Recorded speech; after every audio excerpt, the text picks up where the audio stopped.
everyone. We'll begin the meeting here with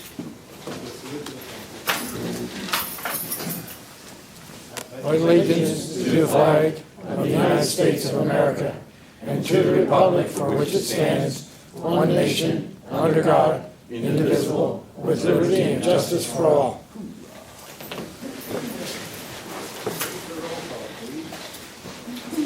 Dr. Yarnell? Here. Mr. Akmatowicz? Present and accounted for. Ms. Dolan? Here. Mr. Fumo? Here. Mr. Klein? Here. Ms. Kildare? I'm here on behalf of her, I guess. That's fine. She's the, you're. I'm the alternate, so I'm here for Melissa. Oh, right. And Mr. Up? Here.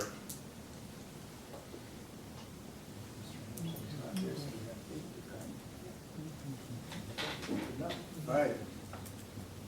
At this point, do we have any recognitions or comments from the audience on the agenda items? Yes, sir. Robert Linden, Pennridge School District. Items 15 and 16. Item 15 is vending machines you're going to sell. I wonder if you could tell me how you're going to sell them and what kind of machines they are. I might be interested. I can answer the first question. I might be able to answer the second question too. We now are part of an online auction service. Public surplus? Correct. Okay, you're going to put them on public surplus? Correct. Okay, that's good. And I believe they're like ice cream novelty dispensers, like ice cream sandwiches and ice cream cones. They're pretty old. Oh, okay. All right. So They don't look like if you're, vending machines you know now. if you're interested, They're- if you want to, we can come up and you can look at them. Okay, they're indoor or outdoor, right? They're indoor? I can't speak to that. I don't have enough information on that. Okay, good, thank you. 16, you're going to get a voice over IP system. You've selected Mitel. Mitel is a Canadian company. How come you are not buying from an American company? I want my dollars spent in this country. Mitel stands, by the way, if you go look at Wikipedia, Mitel stands for Mike and Terry's Lawnmowers. So that's Can you say what, that again? Mike and Terry's Lawnmowers. Lawn mowers? Yeah, that's what that's the way it got started. Anyway, they did buy Shortel in California, according to the records, and they are up for are being sold also. So when they buy another company, and you're going to get some, maybe the equipment you get is from the company they buy, or maybe the company that's in existence. Have you done that kind of research, and do you know what you're buying? So I'm here to speak on behalf of the phone system. I'm Dennis Nolan from the technology department here at Pennridge. So yes, when Mitel purchased Shortel, they took their system and rebranded it as Mitel. So Yeah. so it is, I guess, their equipment. And the main reason for us going with this solution is that it's actually used by Quakertown, which is one of our ascending districts here, the largest one. I would vote against Quakertown buying it as well. I believe they already made, well, they purchased it when it was the Shortel system, but Ron, right? Anyway, those are my comments. I don't want to get into an argument with you, but I would just prefer that you purchase American. Was that Ron? Is that you? Dennis, I apologize. I appreciate your sentiment. Thank you. You're welcome. Robert? Oh, yeah. I called you Ron anyway, so. That's okay. I get called a lot of things. Just don't call me late for dinner, right? Right. Anybody else? You're with the school, actually, we'll wait till we get to that on the agenda. Okay. Next item is, we did have executive session prior to this meeting. We're dealing with personnel. We'll move into administrative reports. Thank you, Mr. Powell. We are waiting on a new student, so I'm going to move around a little bit here to give her some more time to get here. We have Marker Dennis, tardy. yes. But she is coming. She is coming, okay, good, thank you. All right, so you don't want to miss this. So I'm going to jump over to the donations report real quick. We have two nice donations. We have a new IT power tool, Dustin's paper saw, valued at $2,000. It's been donated to the landscape and plant technology program.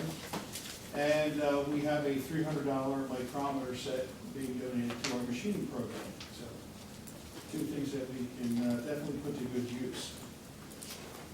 Okay, I'm going to work my way backwards through my own list. And let's, Ms. Evans, why don't we start with you, just a quick update on adult ed. Sure. Thank you. Everyone, I did pass out just a one-page report on how things have been going with adult ed this year.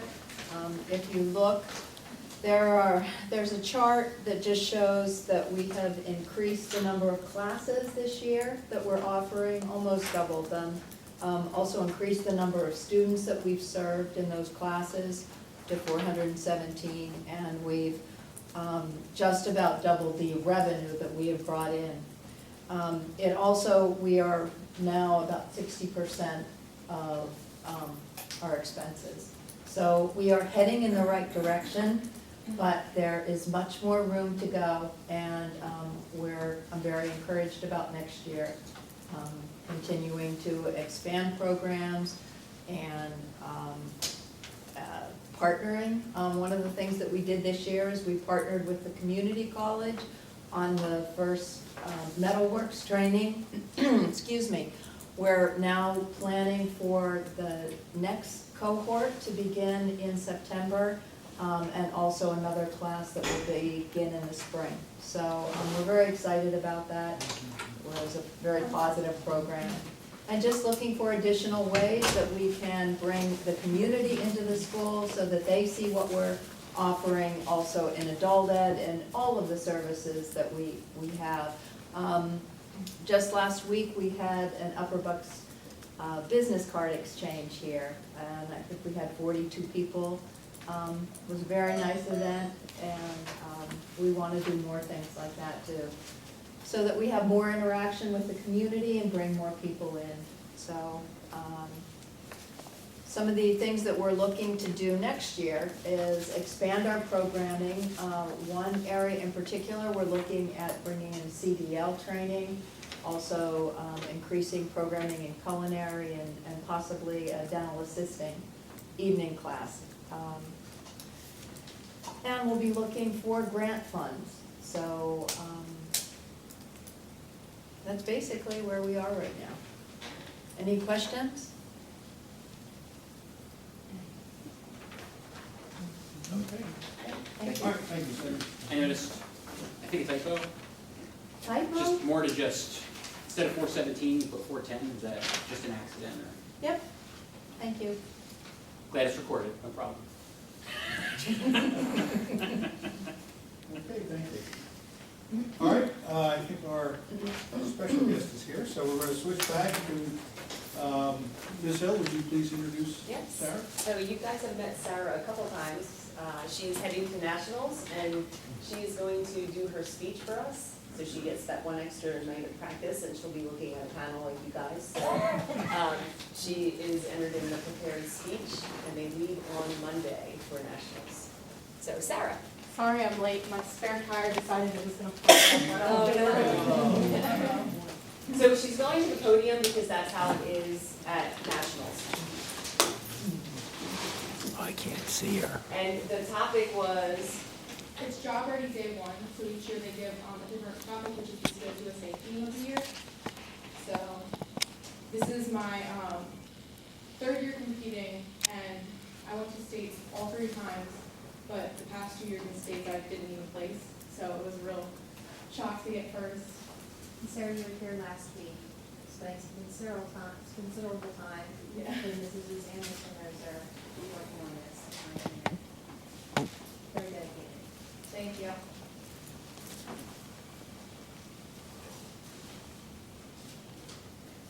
and you have it memorized. Yeah. Never get over the spare tire. Yep. What does does job ready day one really mean? Well, it all depends on who you ask and when you ask them. When I was 7, it meant being totally jacked and throwing Hulk Hogan onto the wrestling mat because I was going to be a WWE champion. Because of growing up a farm girl and my love for animals, if you would have asked me again when I was 11, I would have naturally said a veterinarian.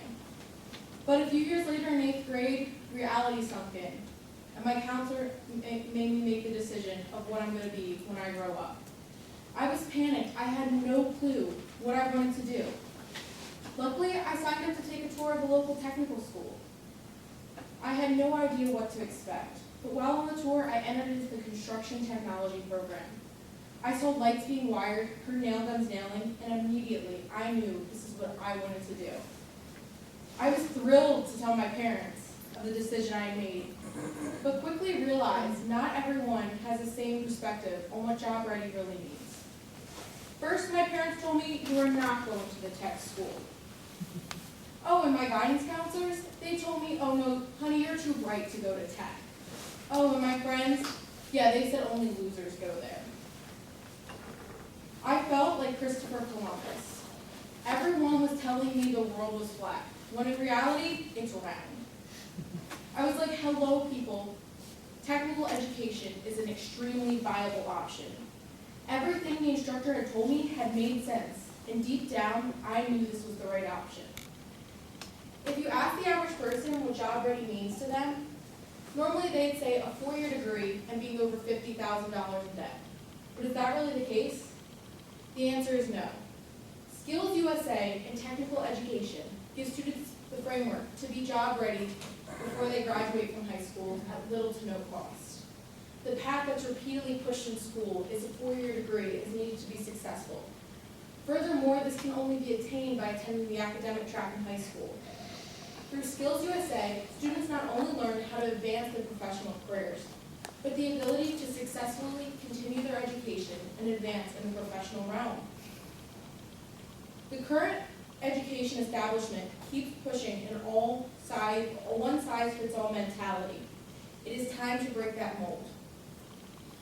The average trade school degree costs $33,000, which, compared to a $127,000 bachelor's degree, means a savings upwards of $94,000. As an added bonus, many companies pay for their employers to further their education. Not only is there less debt, but they will never have to worry about not having a job, because tradespeople are in such high demand. Others, such as myself, do choose to attend college. The majority of our counselors tell us not to come to tech, because it is for students who are not able to go to college. That's what I was told, but that is far from the truth.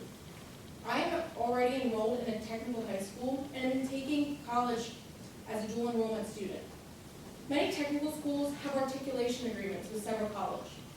That means by attending a technical class, you're already earning college credits that can be transferred to many different schools.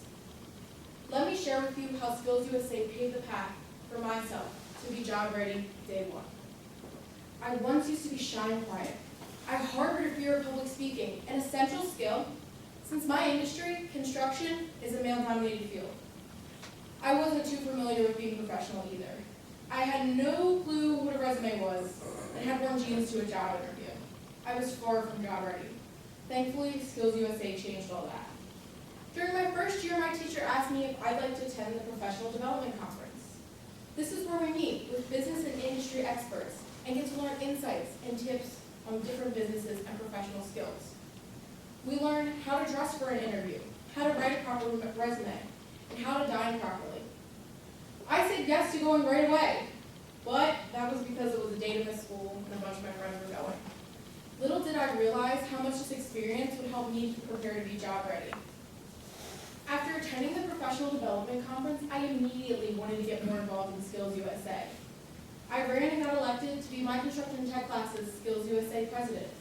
This meant attending monthly meetings and learning insights about the school that I would then share with my class. At first, it was a real challenge to stand in front of 30 of my peers and speak, but gradually it began to get easier and built my confidence. The following year, I returned with a goal, to be my school Skills USA president.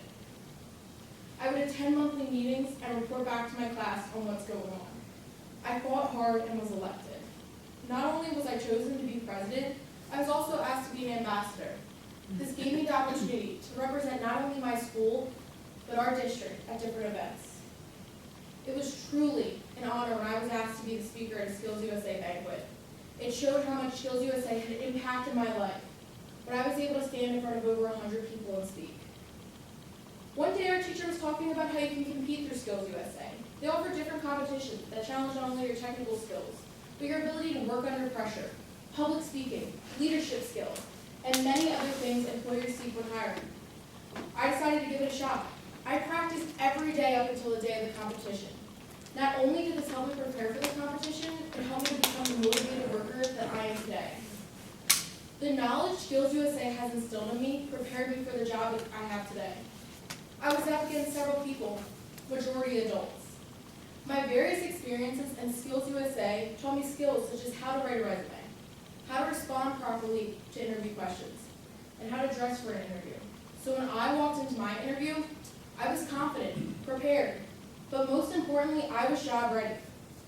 Presently, I work both in the office and out in the field for a major restoration company.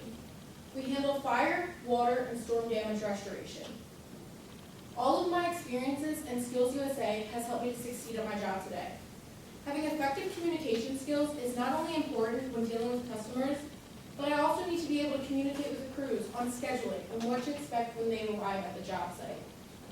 My technical class has prepared me with the skills I need to perform the work. Skills USA has given me the leadership, communication, and courage to have a successful career. Together, they've made me job ready. I currently am my school Skills USA president for the 3rd year in a row. I have an amazing job where I'm able to go to work and love what I do. Skills USA has instilled in me many skills that I will use all throughout my lifetime. They have given me skills such as courage, confidence, leadership, professionalism.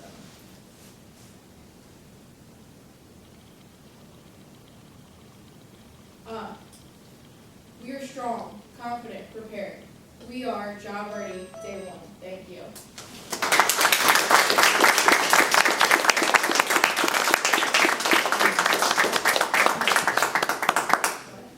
I forgot the time, Sarah. Sorry, can you wait at the podium, Yeah. please? Okay, the Pennsylvania Builders Association recently endorsed our carpentry, construction, plumbing, and electrical programs this year. They are a nonprofit trade organization that represents nearly 5,000 businesses in the Commonwealth. It's my pleasure, ladies, will you join me, to introduce two special guests from the Home Builders Association of Bucks and Montgomery counties to you tonight. Kim Garner is the incoming president and one of several industry experts who reviewed and endorsed our programs. She is also the proud parent of a UBCTS graduate, Joe Gardner, who graduated from our welding program a few years ago.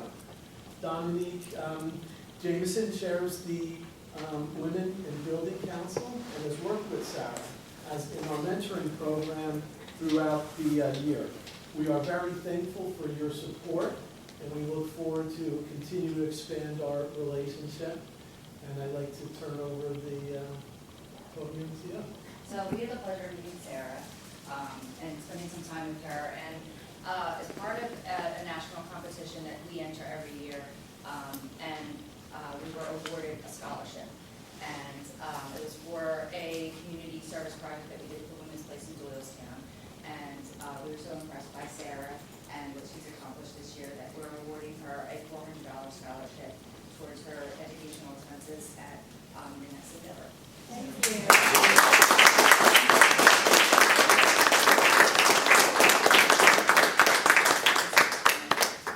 Thank you very much. Our goal in the future is to make that connection between the Home Builders Association and the students here. Having a previous student here, it is a passion of mine. I see the results. You made me tear up back there, I have to say. I get emotional when it comes to this kind of stuff because my kid is also a shining example of what the VOTEC school can do. And it's so sad to hear guidance counselors and parents put this school down when you see success stories like this. My son's a success story. So I have a huge passion for this, and becoming the president next year it is my goal to bridge that gap between the workforce and what you guys are doing in the classroom. So you will see more of us. We're starting committees so that we can get in here and get involved with the teachers, get our student chapter up and running. So hopefully you'll hear more from us as the years go on. So we're so proud of you, and especially to have a woman in this industry. It's really difficult. I'm a vice president of a building company as well. Dominique is also in the industry, so it's, you know, it's really nice to see females especially get in here, but we need our kids to get in this industry. It's so important. We see it on the jobs every single day. We're shorthanded. So if there's anything that I can do to help build a school and come out, I'm your advocate. So do what we can, and again, we're just super proud of you, and congratulations. Thank you. And it doesn't end here, Sarah. We plan on helping you with any resources you need to enter into the industry. Thank you very much.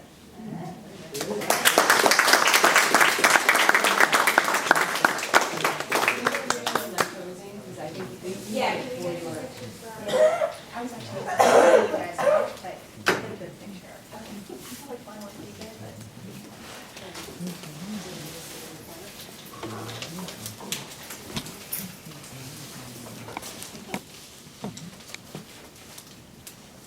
great. Women supporting women. Thank you.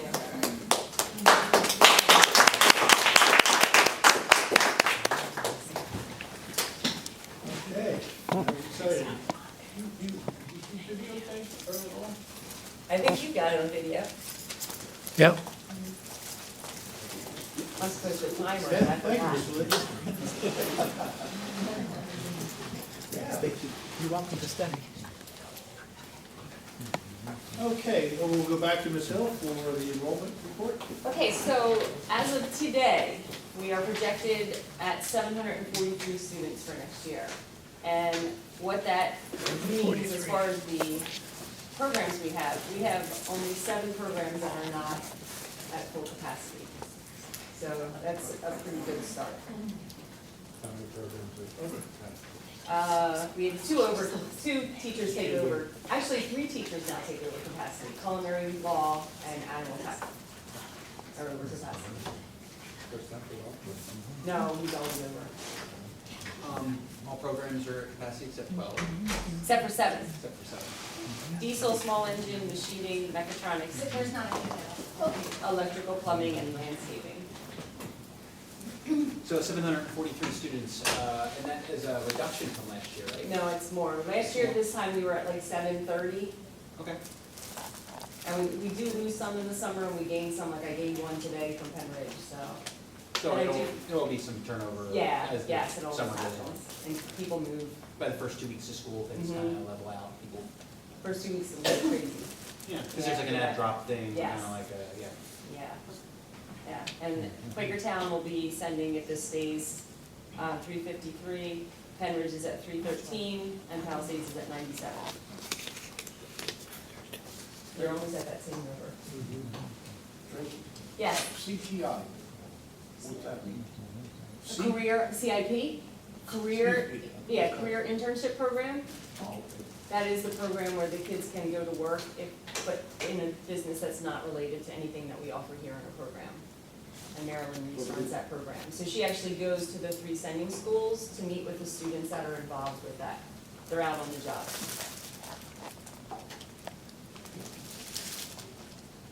That's all I have. Okay, thank you, Ms. Hill.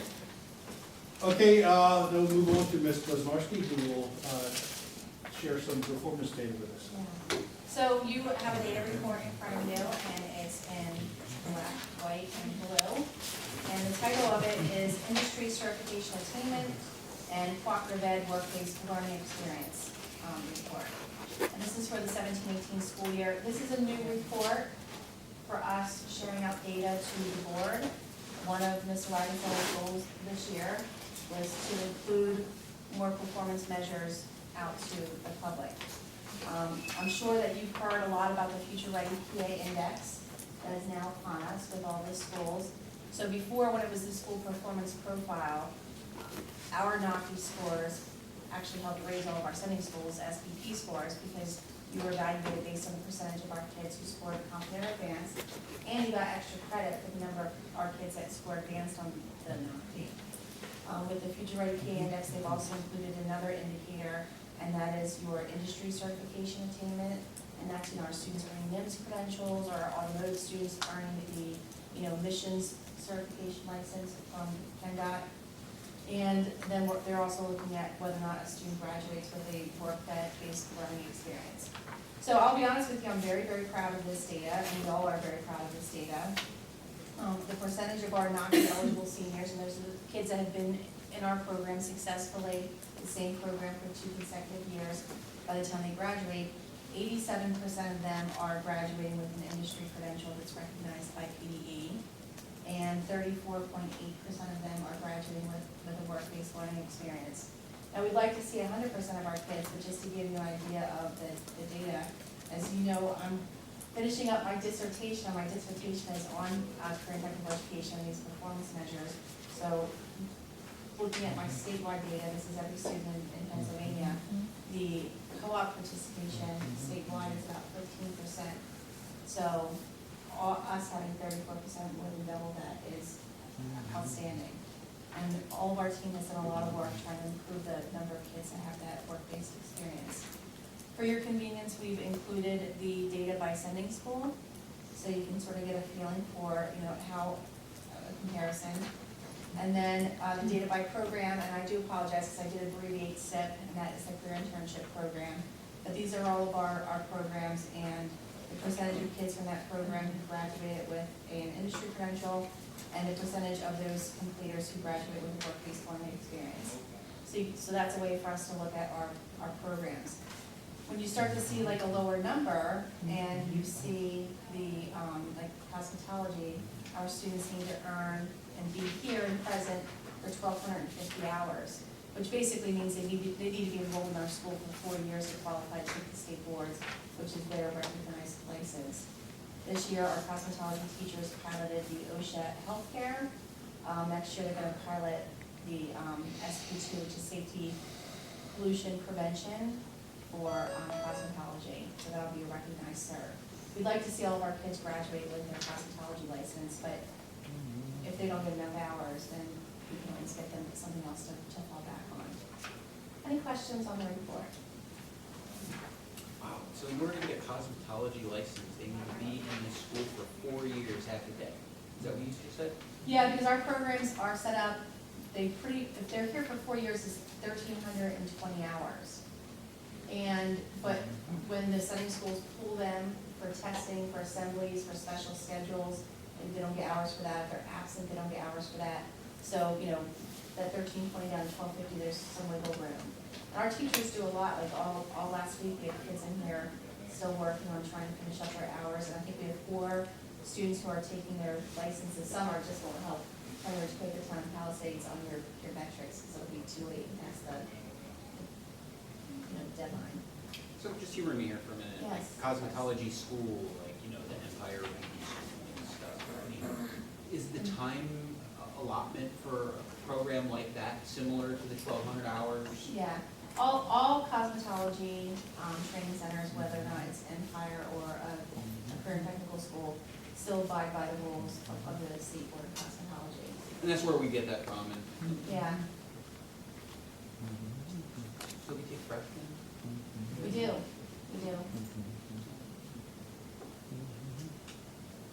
Question.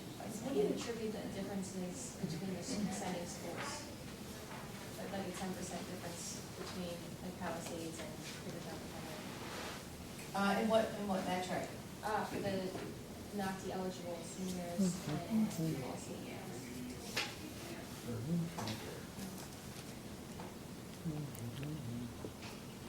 It's Well, just this year, we. Yeah, so many it's students. just random from year to year, is that how it works? Well, actually, this is the first year that we're doing all of this data, so this will sort of form a baseline, so next year we can sort of compare.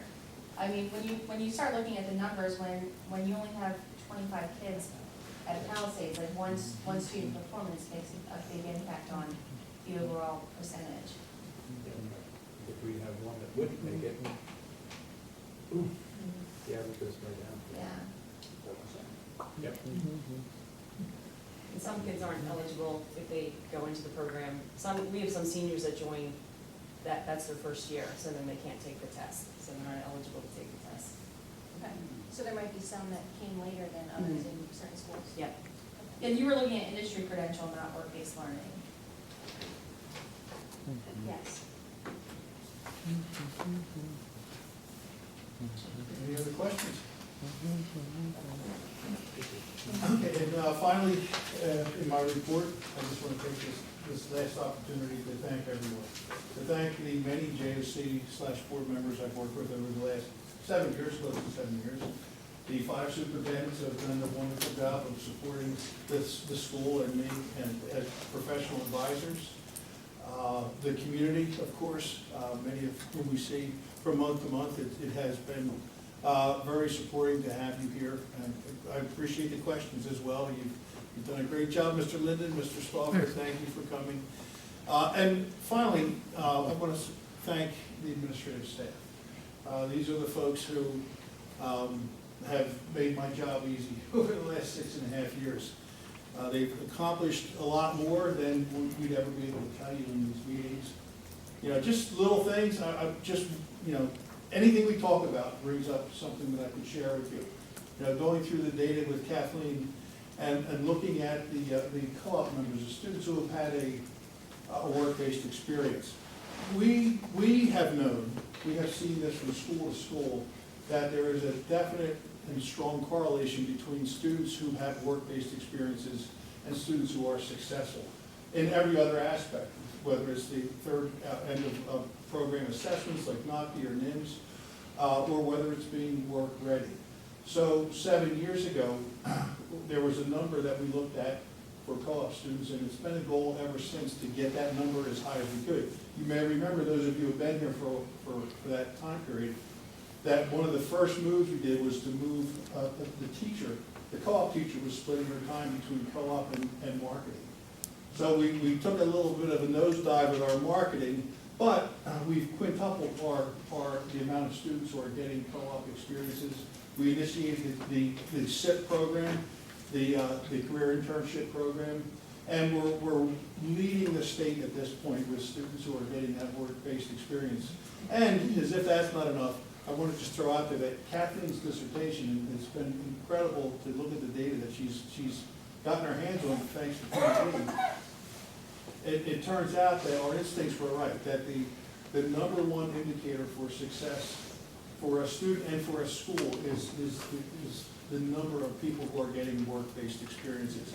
Doesn't have to be a co-op program, it could be an apprenticeship, it could be just shadowing, but getting the students out there and getting them in with the real world is a crucial part.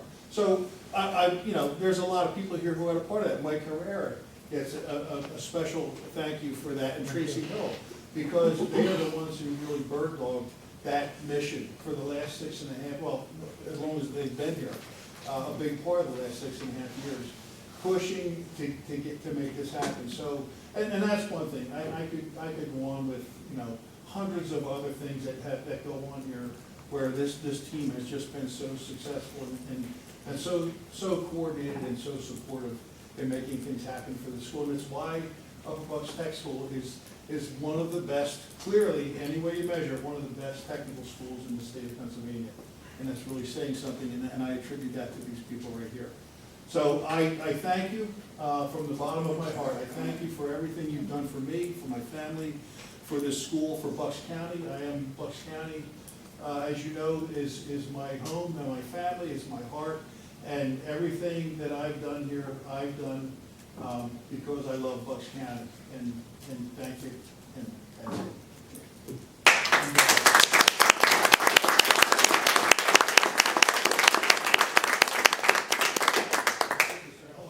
And for clarity, quintuple, that's eightfold, right? Well, at least 5. I'm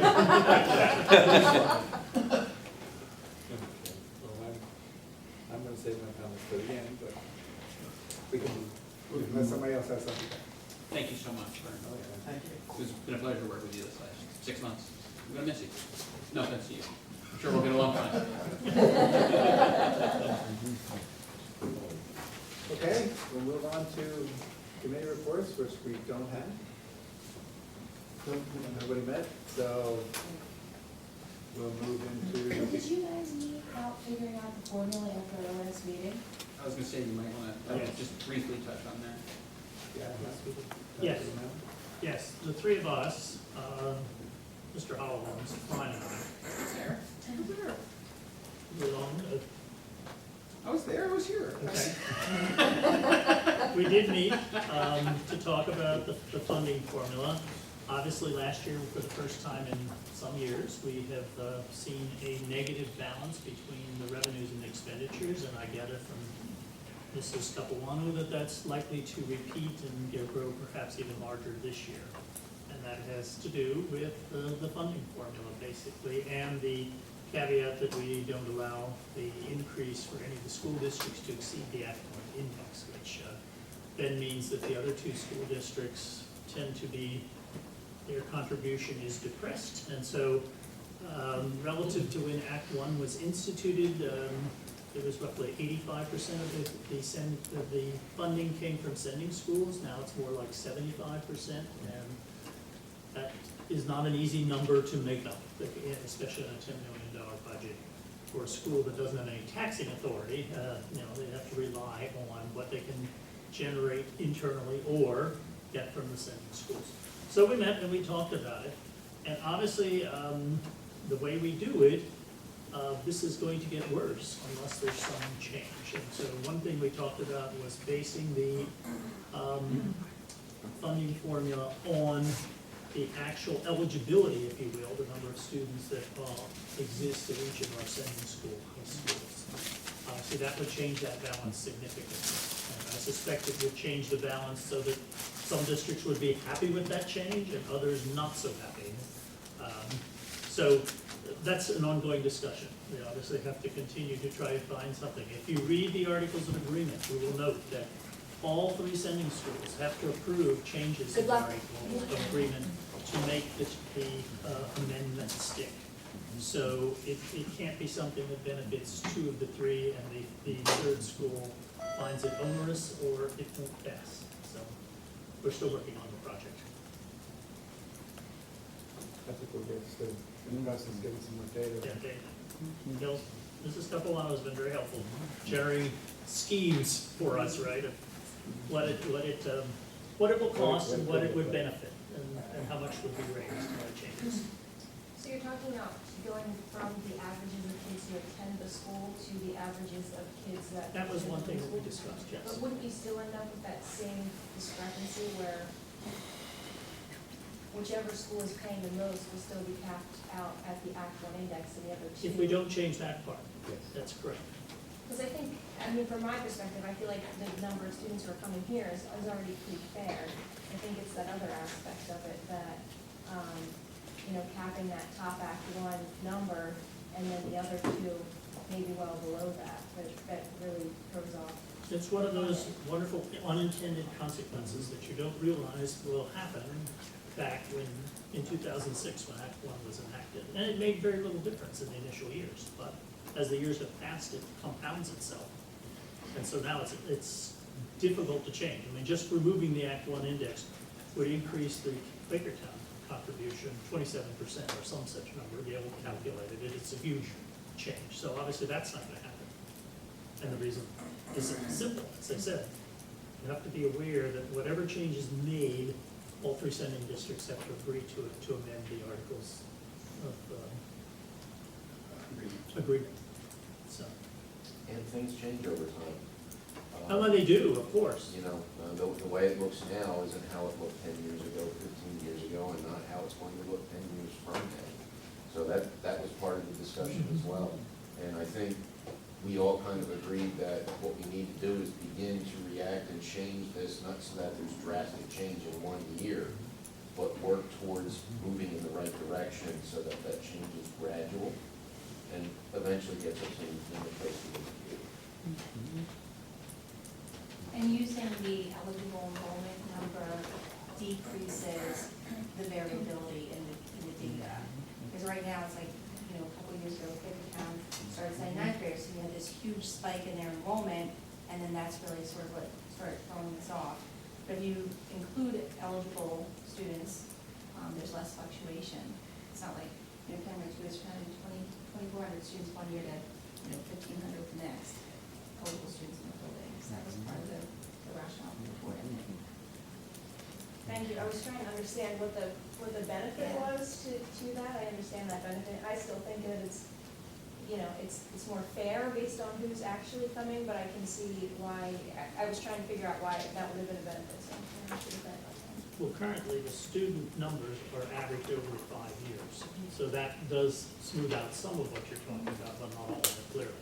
And once you get a bump, either way, decrease or increase, it does continue for numbers of years, although at a lesser degree in the ensuing years. Tapers up or tapers down. Yeah. I know we have like an enrollment, when we look out 10 years, where our enrollment's gonna be. We have like a vision of what our enrollment is it on an upswing, is it on a decrease? It's on an upswing right now. yeah. So you think, like, because we're looking to decrease our enrollment at Pennridge over the next 10 years, do you think that you guys are? Well, we always, what's our maximum capacity, like 800? 824. Yeah, so, And we have how many? 743. 740? so we do have a cap here. We can So only go, 60 so. students. Yeah. Okay. Keep in mind that, when you're talking about overall enrollment at the districts, Right, that's all kids. elementary. Here, it's more of, okay, how many of our kids are gonna choose to go to Tech versus another path, okay? And I truly believe, like Sarah's speech, when she said she was being told, no, you don't wanna go to Tech, that's going to change. It is going to change, and it's Well, going it to didn't change change big. from when I was there, and now apparently when Sarah's there, Mr. Sweeta. No, that was one of the things we talked about in the retreat. Right, was, yeah. This needs to be addressed and we need to get over this, thought that's out there that, oh, you're too smart to go to tech school. I know that's gonna change. I think the public is becoming more aware. I Yes. think that's the big difference is the public, you're starting to see that change in that narrative in the public. And I think you're beginning to see students recognize, okay, I can go to tech school, learn a trade, and start working with very little debt, or I can go to school for 4 years and come out with, a lot of debt. I think that's going to start convincing some kids. And that, and the program changes that you've approved, I mean, a rising tide lifts all Absolutely. boats, Absolutely. So bringing in programs like mechatronics is crucial, and making changes to our other programs, increasing the rigor, that word gets out. That it's, the coursework is definitely, getting tougher. The standards are higher. There's a lot more academics involved. We're making sure that, so that, part of our job is to increase the quality of the program so that more students will want to come here. The best way the tech school can serve the districts is by being fully enrolled, because that decreases the cost per student for everyone, and it maximizes the efficiency of our instruction. Even though Quakertown's 10-year outlook is that our enrollment is going to continue to decline, it would not surprise me if it rose here. I agree with you. Well, the goal here is to max out their enrollment so that We have a good their quotas become a factor. I mean, each district has a quota as to how many kids they can send. Can I say something? I don't know if I'm allowed to, but I just want to give Pennridge kudos because they actually worked with me to create a schedule, a busing schedule, so that kids that are in science labs, like chemistry and biology, they miss one day, they come in late one day here, but we're starting to get those kids. And it used to be a scheduling problem, and now they actually we had 28 kids coming off that bus this year. Last year it was 12. So, thank you. It makes a difference. It goes to the high school staff. Yeah. All in an attempt to get the average kid, or above average kid here. Yeah. Because they were being told they can't go because they have to take a lab science. So working with Deb Cotner-Davis, we were able to figure something out. And she made sure those kids, I think they had it, because we had so many, they had to do it in 2 classes. Where last year, they were all in 1 class, so they got out at the same time. So I think 2 buses actually came in this year. Are all these kids in like an AP course or something that has to AP require or that? a lab science. All right. We have 6 period lab sciences. Okay. All right, so you need, it needs to align up Yeah. perfect for your home schedule. Yeah, For them to it's get tough here. to fit in the home Yeah. schedule, let alone fit in the. Yeah, but so vocational now schedule. they That's it. actually create that class, they make sure there's a class, first period and second period, so that tech kids can come, or they can choose to come to tech. Yeah, that makes a huge difference, Yeah. because they only have to choose. Second which year school they've done too. it, yeah. All right. Good work, guys. Ladies and gentlemen. Okay, that's all for the committee reports. We sort of got off on a little tangent there, but that's okay. Now we'll move into the consent calendar, and the first item in the consent calendar, all these things are part of the consent calendar. It's the May minutes, May financials, the June bills payable, and personnel recommendations are all part of the consent calendar. So I have a motion to approve the consent calendar. So moved. Second. Any questions on that? This personnel recommendations is this, the Mr. Sueda issue that we discussed in. Yes. If you, yeah, it's in there. We have a separate motion for the non-contractuals. So do we need to announce that?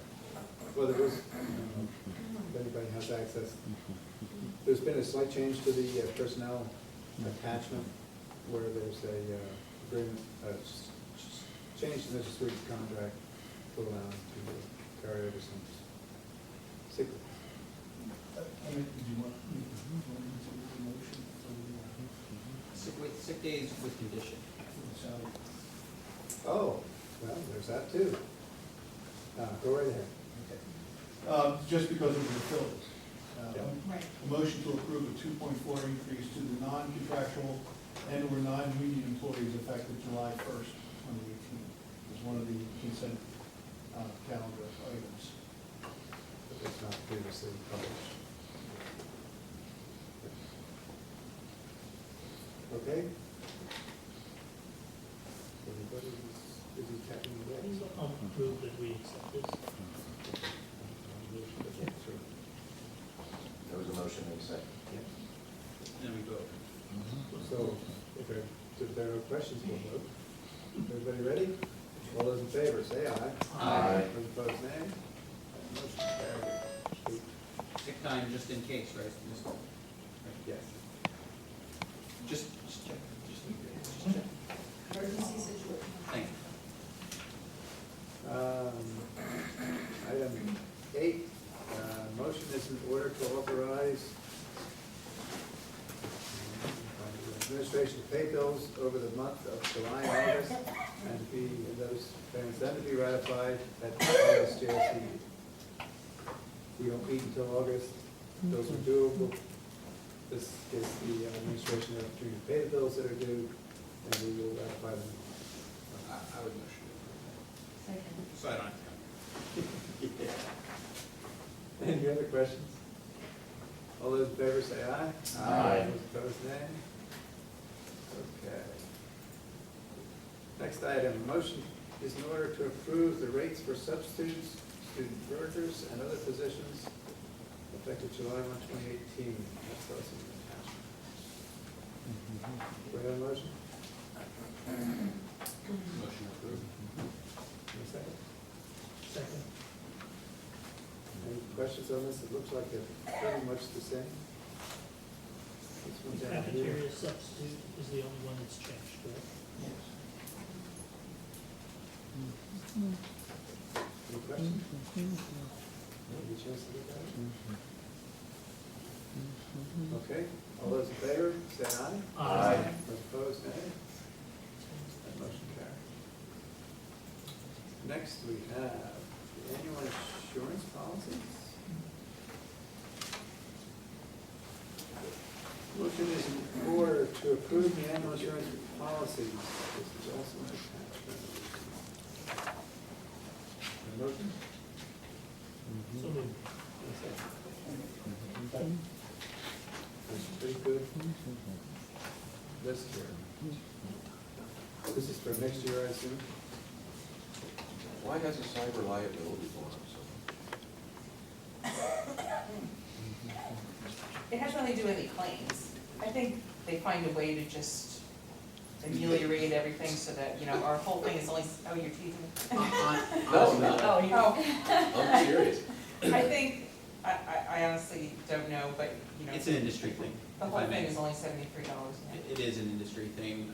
It was a policy that people really didn't need, so they sold it as like an option in the past. But now it's a policy people need, and so, you know, it costs more. And when you need it, it's expensive. Got it. Okay, thank you. Any other questions? Okay, all those in favor, say aye. Aye. Those opposed? Passed. Next up. Solicitor's fees. Motion's in order to approve Ellis, Katz, Sweets, Stevens, Williams as solicitor for the 2018-19 school year. We can look at the rates there. I think they're pretty much the same. Unchanged. How many hours a year do we use them? Just curious. That's all what we're doing. Right, depends on the year, right? Contract year, reasonable. How many do we use in the 2017 school year? I don't know that number. Like 10 hours or like 100? Oh, no, I budget 25,000, so, you know, if there's grievances, if there's negotiations, you know, we've had an ongoing You got a 50-hour buffer. 50. 50, oh, it's 200 an hour. All right, got it. Sorry, I did my math. Quick and wrong. Plus, there's, you know, you call them at least once a month probably to review contracts and that kind of thing, so. You're very happy, like we discussed last time. You said they're fair and you're happy with them.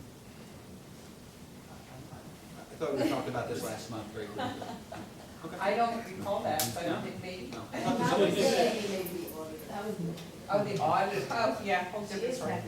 The auditors are just. She's happy now. Miss it, Yes. I know she's gonna miss him. You're so wrong. It That will not happen. Do Sweet Stevens, Katz, and Williams, do they serve as our like labor attorney and our regular solicitor? They have in the past, yes. Okay, they did serve as both. So they do all of our negotiations as well as all of the day-to-day They solicitors? have, yes. Okay. That's a choice you can make each and every time, but basically, yeah. Okay. Any other questions?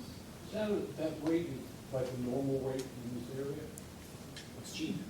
Yeah, I think It's actually a good, very good price. Yeah. it is. Pennridge actually just did a survey of business managers, and they were all in that range, you know, like within $20 maybe. All the solicitor rates for normal, you know, services. It seemed to be like 180 to 225. Some are considered special services, and those are more expensive, yeah. Actually, there was some, I think, down at 140, 160, but I think primarily this is like close to the average, but 180. doesn't seem great. It's not relatively speaking. And at least two of the districts are using that firm. I know Quakertown uses them for special ed help. We do as well. And- We do. Oh, that's just it, and I know Palisades, that is your solicitor. Somehow we don't have a motion? Okay. I'll motion at second. Okay, and now we have a, now we're official. Any further discussion? Okay. All those in favor say aye. Aye. Those opposed? Motion carries. Student activity accounts. Motion to approve the continuation and/or initiate student activity accounts in the following programs, which is everything we have here. Nothing new. Anything new? Sorry. We have a motion?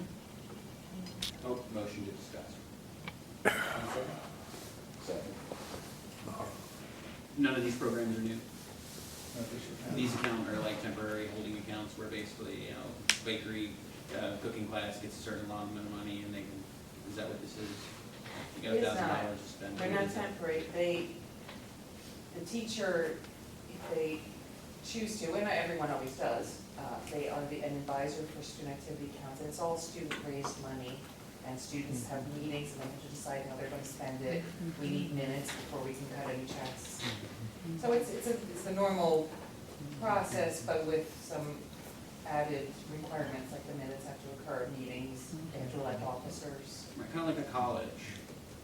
I don't know. That's the way they would do it on a college Well, campus it's a lot. very similar to what we have to do with homeschooling. Okay, so that's basically what we're talking But to about. put it in context for you, like our dental assistant program just certified 8 kids in the radiology cert, which is $250. They have a student activity account, kids raise money, they sold games, candles, and then that helped to offset the cost of their certification. And the school has to reimburse that, but our process for that is the official minutes from the student meeting, right? The school does not reimburse it, the students either bring their own money in or they raise money like by selling candles, it's their money. We administer the account, That's, but it's no tax dollars or school funds at all, it's all student money. right, but it all funnels through the school, which is Yes. why we need to document it in such a Correct. way. Okay. Any further discussion? All those in favor say aye. Aye. Those opposed, nay. That motion carries.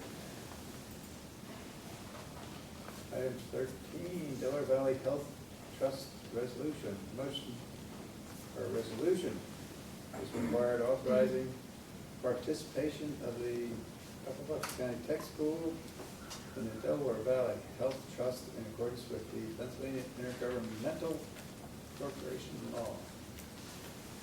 So you recall you've already approved joining the I thought we trust, had. which we did, but there was a resolution which I did not know was coming, so we really need to have it just formally approved.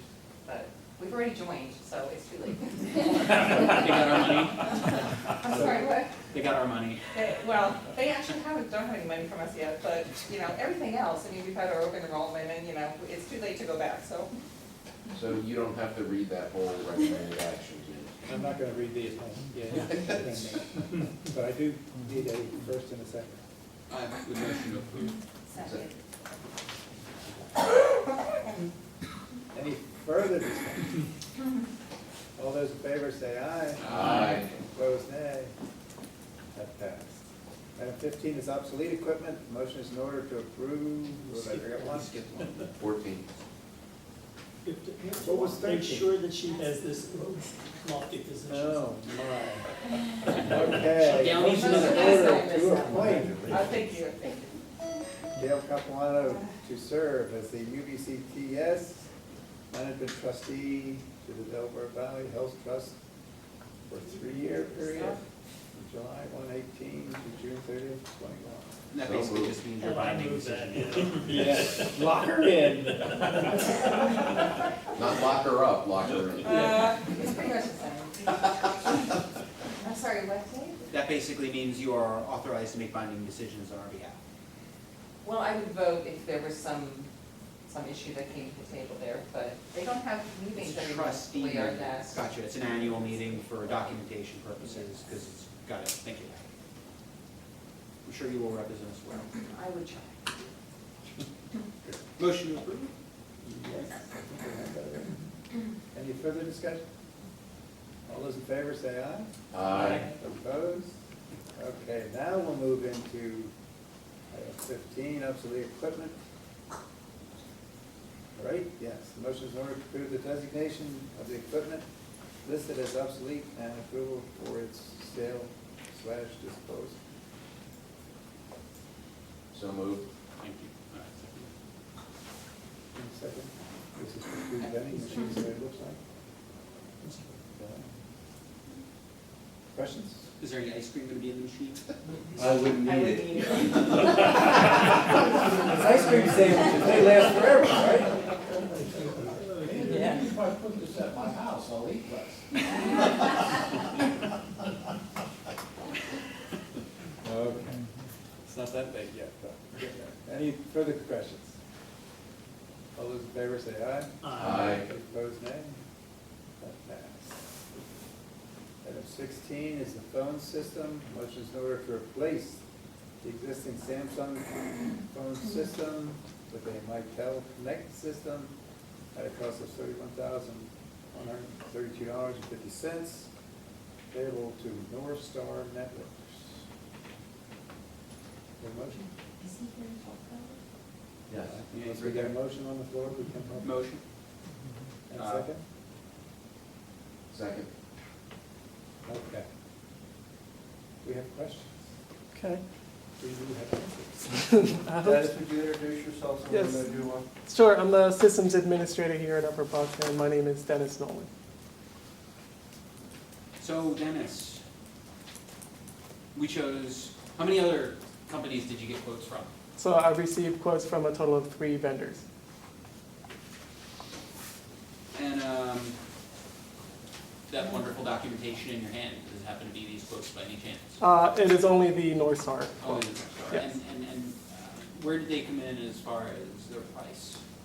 So of these solutions, they were so one company provided me 2 quotes. They were third of the 4. However, there was only a difference of roughly $1,000 to $1,500 between them. Can you repeat that? Forgive me. One Sure, company so gave you 2 quotes. one company provided 2 quotes. The North Star quote was, it would place as far as being from least to most expensive with 3 out of 4. And then, but like I said, there was a difference of $1,000 to $1,500 between that and the second and first place quotes. And what was the particular logic in choosing this particular vendor, other than Quakertown uses it, so there's familiarity? Yeah, absolutely. So as far as the vendor goes, when I initiated this, I sent out an email to the Tech Directors Consortium that has, all the locals, and requesting companies, if anyone had any recommendations for companies. And North Star themselves, I actually got 4 responses on them of people recommending them. So that really stood out to me. They were the only one to receive more than one, as far as the recommendation went. There's only 8 tech schools. It's not just tech schools like other, no, it's not just tech schools, no. 4 of 8, I am also concerned about the fact that, is it possible to work with an American manufacturer? Would it be possible? I'm sure that wasn't something that honestly I know I that it did. was not a requirement that you had to offer. It was not something that I had in consideration when choosing an option. And just so the second, so there was another company that proposed 2 solutions, and both of those were also Mitel. So really the proposals that I had were from a Mitel solution and an NEC solution. Are we in any hurry to do this over the summer? The plan is to get it installed this summer, I yes. understand that's the plan, but is there anything wrong with the functional system that we have today? The current system does operate, however, it is, I don't have an exact purchase date, that's been pretty hard to come across. However, I've had people who have worked here for 15 years and said that they've had the same phone for 15 years. So the equipment is quite old. We have had failures throughout this school year and the one before that, where we were not able to receive calls, in one instance where we were not able to make outside calls. So those had to be corrected with our current phone system. And how long is that downtime usually? The downtime would take roughly 15 minutes to get that back online.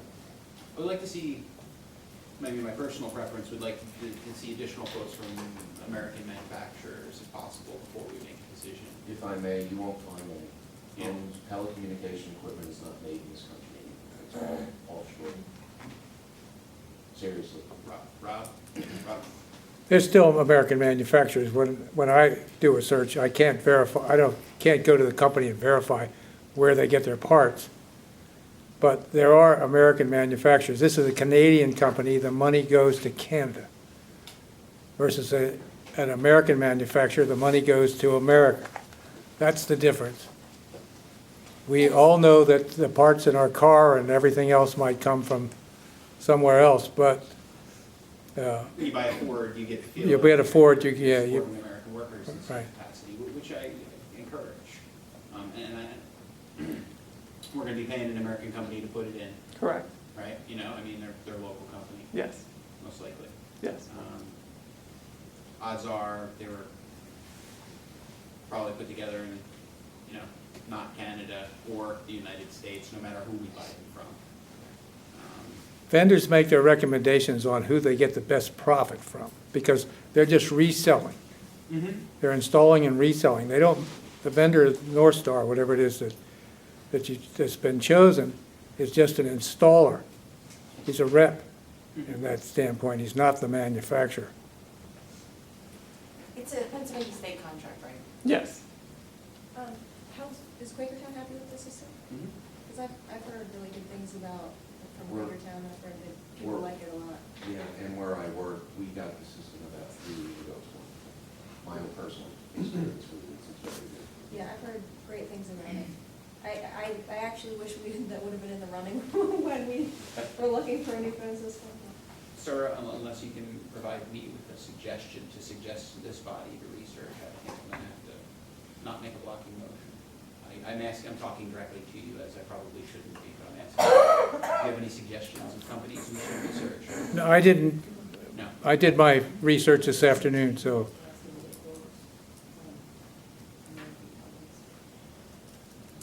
I have a feeling that, like, based on what Mr. Kern said, client said, I think that, we may run into this quandary where, you know, we're gonna be buying it from an American company, but at the end of the day, it's the parts and what we're gonna be getting is not necessarily manufactured in Michigan or something to that effect.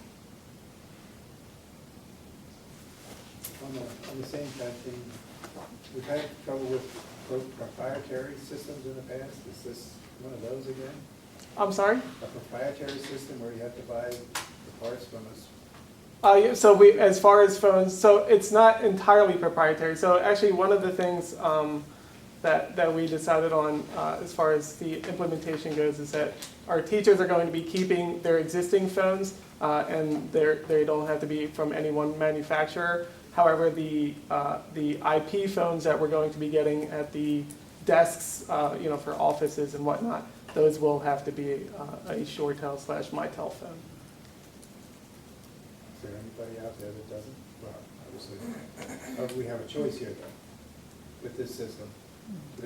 Right, so like if we did not want to spend the money on that phone, we could get an analog phone, which would not be as feature rich as the IP phone would be, but it is an option that we would have, and we could get those for relatively cheap. this is more than a phone. Yeah. Yes, that's much more. What does it do? What more does it do besides make calls? That's mainly featured, like, one of the big features that I feel like would be a big benefit to our teachers is that there's a software application that get put on their computer, and then they can easily set themselves as available or unavailable right from their laptops. You can roll it over to your own personal phone or to a Yes. cell phone. Yeah. Check their voicemails from the computer, that's. Absolutely, yep. You can $31,000 one-time fee, and that includes all the hardware that we require, That is all the hardware, yes, and installation. and installation. What's the service contract? So in the price is a 1 year, they'll do remote diagnostic, they'll do maintenance and upgrades. But not on-site, there's an additional charge for that. Yes. And so tell me, what does the contract look like second year?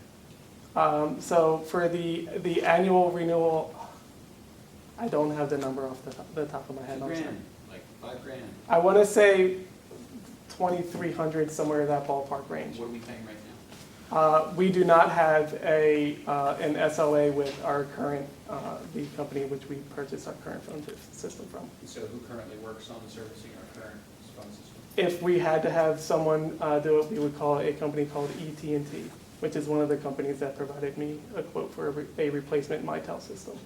Because they don't even sell Samsung equipment anymore. How much money do we give them this year? For servicing, none. We did not require them to come out at all this year. We did it in-house. Yes. So it's all we can kick a year. Save $31,000 this year, and spend it next year. If we want it. What's this budgeted for? Not specifically, but there's a technology equipment budget in which he's got plenty of money left. We also, we did, this year, by, engaging in the one-to-one initiative with the sending school, we supply a lot of computers to students that use. So, at Vern's direction, both Dennis and I and the sending school worked together very hard to get it so that we weren't duplicating the process. So there was money in the budget for computers that we would be giving to the kids or whatnot. So that was a savings this year, so that's why we saw a savings in the budget, because, well, we did the budget last year, we hadn't codified this whole issue as far as computers, so that, there was some money in there for that. But we did have to borrow, what, how much out of our general balance this year? Well, I don't know really until the year's over, but it's in the neighborhood of 300,000, so. It was budgeted, but we're already in the budget as total, even though he's got money left over, quote We're unquote. not over the budget because we budgeted to use the fund We balance. have to use fund Correct. balance, which was budgeted. There was more than $1 million budgeted for fund balance. That's the Act One issue. So is there something, so aside from our phone system being outdated, is there something wrong with it, or do we I think you said we didn't need any maintenance on it this year, but So we didn't have to pay for anyone to come out, any kind of changing, or like I said, when we had these outages, I was able to address them myself without having to have the company come out. Dennis, would you speak to the out of warranty and catastrophic failure? Sure, absolutely. So our system obviously is not uncovered under any warranty. And so I started looking at, well, what happened if we had to replace some of the critical components in it. So I went on Samsung's website, and they actually don't have any authorized dealers even within 120 miles of our location here. So it could be rather complicated to get, any kind of critical parts that would fail, and could take some time to get here if we were able to acquire them. That's not for desktop phones, that's for the system. So if the system went down, it could be down for a period of time. Which would be with the, Well, whatever is substantial, but it could be days. It could be days. You're not replacing the system. Yes, sir. Yes, the whole system will be replaced. Well, I understood that he was going to keep Samsung phones for, No. For the Just teachers. units, the desk units. yeah, cordless phones, and they're not, like VTech makes them. well, did this already go through a committee of people, or before it came to us, is that, or, I'm new here, so I'm not trying to figure out how this works. So as far as a committee of people, I did the primary research on the product, and then I took the information that I gathered to the administrative team here. So you're a one-man committee. I suppose so, yes. The Which is easiest part kind to work with, man. Which is part of the reason I want to point out that there is some savings. I mean, those of you who are here know that we reorganized the IT department a few years ago. That, in conjunction with what's been happening with the district's one-to-one initiative, has allowed us to have this money where it is now ahead of time. So this is. Is this your way of saying, we paid for it so that you could pay for it? Is that what you're trying to say? Well, you paid for the one-to-one, we found the way, I'll give Dennis and Julie credit, found a way to make it work with the district, and your IT people at your districts. And it wasn't easy to make all the one-to-one laptops work here. But it resulted in significant savings, which if you choose to, you can now spend that money on a new phone system, Which is a one-time. which is a one-time. It's at the $2,300 yearly. But easily, it could cost us $2,300 or more internally. Especially, and you know what, actually, the catastrophic value, that's, I think, what gets me.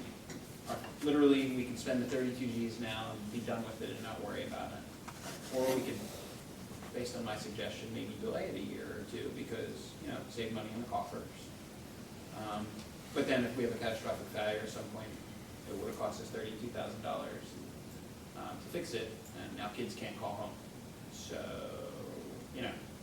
Well, most kids have cell phones, so. you know what I'm saying. don't think we'll It have that won't problem. give parents the warm and fuzzies knowing the phone lines to the Our school. cell aren't reception Or is so- very poor. That's a good here. point to bring up. Our cell reception is terrible here. Some of you may get be able to make a call. I've never been able So to they make a can't, call. you don't have good Wi-Fi here? We have Wi-Fi, Access? but Do they we not don't have good access? cell phone. Yeah, they have access to the Wi-Fi, everyone does, everyone who comes in has access to it. Well, kids don't call home anymore, they text home. They text. I They have, don't I have know how half to a call, bar, make phone One calls. bar, I have none. half a bar. So That's a good service. That's The only thing I want to add is there was one additional feature that this new phone has that would help us in terms of our safety committee and our safety practices. Right now, if someone calls 911 from any phone in our building, administratively, we don't know about it. And we've had three false calls now from a number which it doesn't actually really exist here, but it's gone out, and then, the police are calling out saying someone called 911, and then, your heart starts to beat because you're like, well, is there something going on?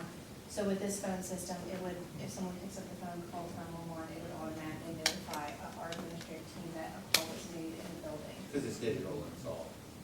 Yeah, yeah. Any We further? should call the question. I think we're ready. Is a voice good enough? All those in favor, say aye. Aye. Those opposed? I'm gonna abstain just because I'm not here enough to have enough information to make that decision tonight. Okay. Any other non-ayes? Motion carried 7-0-1. Okay. Thank you. Thank you. Yeah, maybe work for it. That takes care of the items requiring action. At this point, do we have more comments from the audience? Yes, Mr. Wood. On behalf of the taxpayers of the community, or the attending taxpayers, congratulations to Mr. Wagenseller for a job well done. It's been a pleasure working with you, and I admire your interest in the school and your integrity and your honesty and candidness. Thank you, Mr. Lindsay. Thank you. Appreciate it.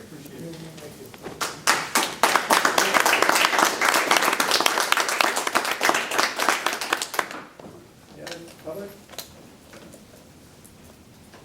Okay, seeing none, there are the announcements. We're off for the summer. The next regular meeting of the JOC will be August 16.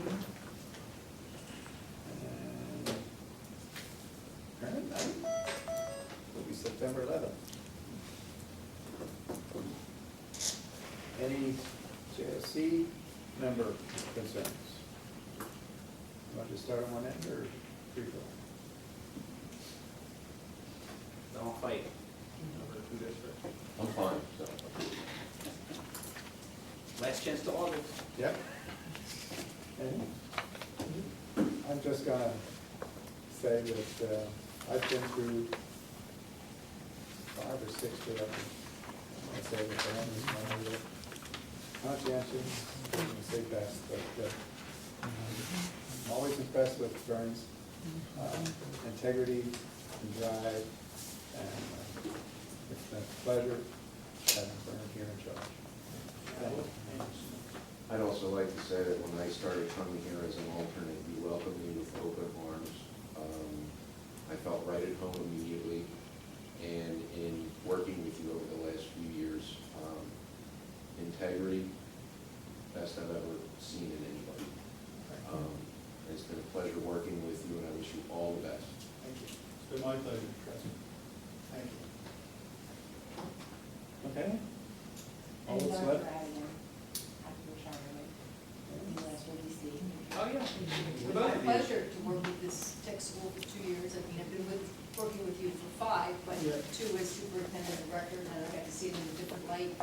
Wonderful school, and it's really helping the students from all 3 districts, as you said, leave here with a skill to get a career. And that's very exciting, and well done. Thank you, Dr. Reagan. It's, every month I have a chance to meet with superintendents, and I pick their brains for advice, and I want to tell you, Dr. Reagan is one of the best I've worked with. I've worked with a lot of superintendents, and thank you for your support and help. I'm great. Good luck to you. You guys made a great team. Thank you. All that's left is motion to adjourn. So move. been moved and second to adjourn. All those in favor say aye. Aye. Opposed? We're adjourned. Thank you. Last one. You're up next.